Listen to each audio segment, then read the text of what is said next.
समझता हुआ, लेकिन आनंद है किधर? आनंद सिंधु। जय आनंद नामकरण है ना राम जी का। जय आनंद सिंधु सुख राशि, जय आनंद सिंधु सुख राशि। ए भैया, हमको सुख चाहिए, हमको सुख नहीं मिलता, न घर में सुख है, नहीं यहाँ सुख है, नहीं वहां सुख है। हम पूछ लेता, यहाँ सुख नहीं मिलता, गद्दा बिछाए सुख नहीं मिलता, सजाई बिछाए सुख नहीं मिलता। और सुख उसमें होता तो मिलता, हम भी ले लेते। है क्या? मकान बनाए सुख नहीं मिलता, है क्या उसमें? संतोष है हमारा, हमारा अहम की वृत्ति, संतोष नहीं, सुख नहीं मिलता। और जहां है वहां हमको जाना ही नहीं, और जाना तो मच्छर काटता रहेगा। मच्छर, अरे यार तो 12 बजे तक ये कहाँ भगवान में पड़े। ये माई लोग सोच रहे हैं कि जल्दी चले घरे, गरम गरम तेल पतोया रगड़ी पैर में, यही ना गला जब रगड़ी तो पता लगी।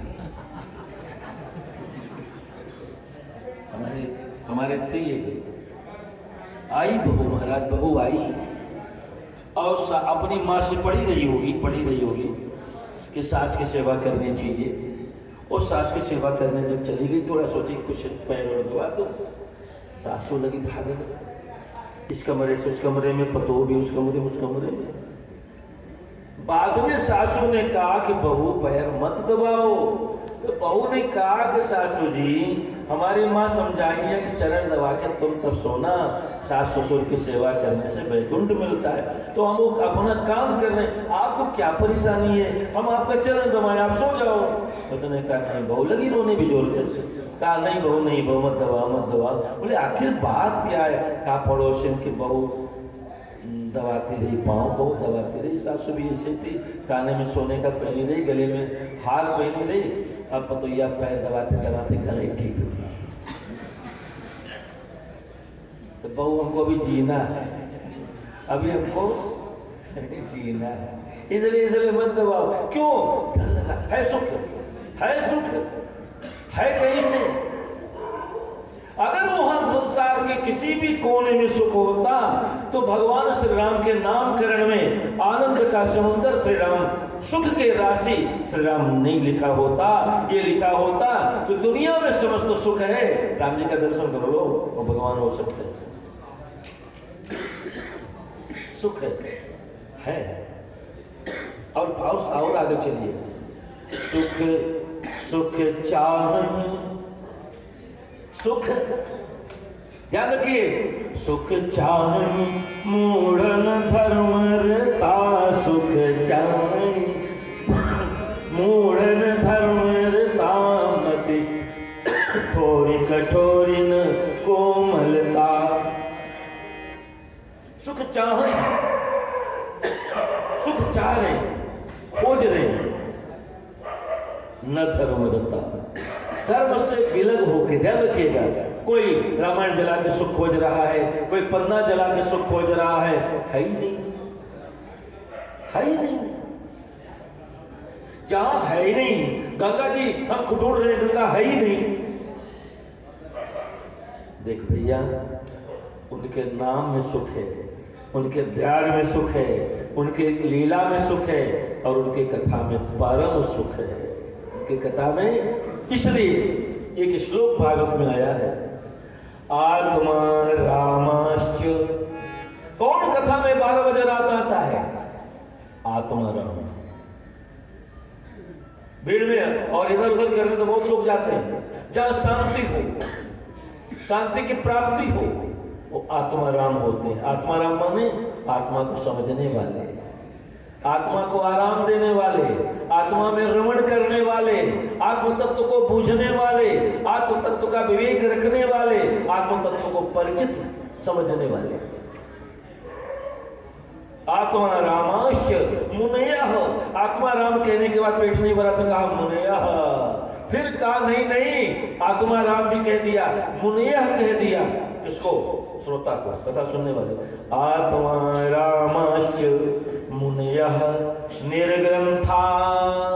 फिर का तीसरा विशेषण दिया निर्ग्रंथा। निर्ग्रंथा माने जिसकी समस्त गांठ टूट गई। कौन गांठ? ये संसार की, जन्म मरण की, है ना, बंधन की गांठें टूट गई। निर्ग्रंथा है ना। अपरक्रमे कुरुंत अहे तुकीम भक्तिम इत्थम भूत गुण हरि। ये भगवान की कथा के चाल है कि बड़े बड़े जोगी जंगल बैठ के तपस्या कर रहे हैं और जब पता लगा कथा हो रही है तो छोड़ दिया कथा, तपस्या छोड़ दो, कथा छोड़ दो। और बाबा विश्वनाथ जिससे उमा अंबिका पार्वती ने प्रश्न किया, बाबा विश्वनाथ भी वही योगी हैं जो जंगल में बैठे हैं, ध्यान में मगन हैं।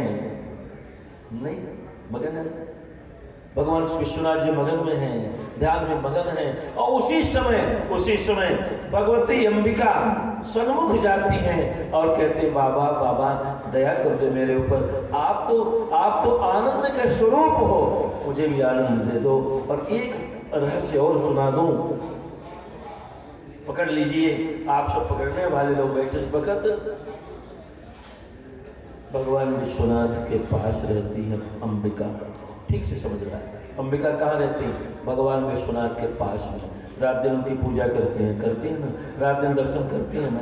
एक बात बताओ, हम ये नहीं कह रहे कि आप दर्शन न करो, एक बात बताओ, रात दिन दर्शन करने वाली अंबिका का अज्ञान मिट गया क्या? गंभीर होकर सुनिए और समझिए। साल भर भगवती रात दिन रहती है ना, रात दिन सेवा करती है ना, 24 घंटा भगवान विश्वनाथ का ध्यान करती है ना, सेवा करती है। और वो पार्वती कहती हैं कि बाबा मेरा अज्ञान मिटाने के लिए राम की कथा सुना दो। समझ में आया कुछ की नहीं? भगवती कहती, हम मंदिर वाले कहते ज्ञानी हो गए, हम मंदिर बना दिए ज्ञानी हो गए, हम भगवान का काम कर दिए ज्ञानी हो गए। मंदिर बनाना विषय अलग है, ज्ञानी होना विषय अलग है। और इसलिए चौपाई को देखिए, तो पुनि है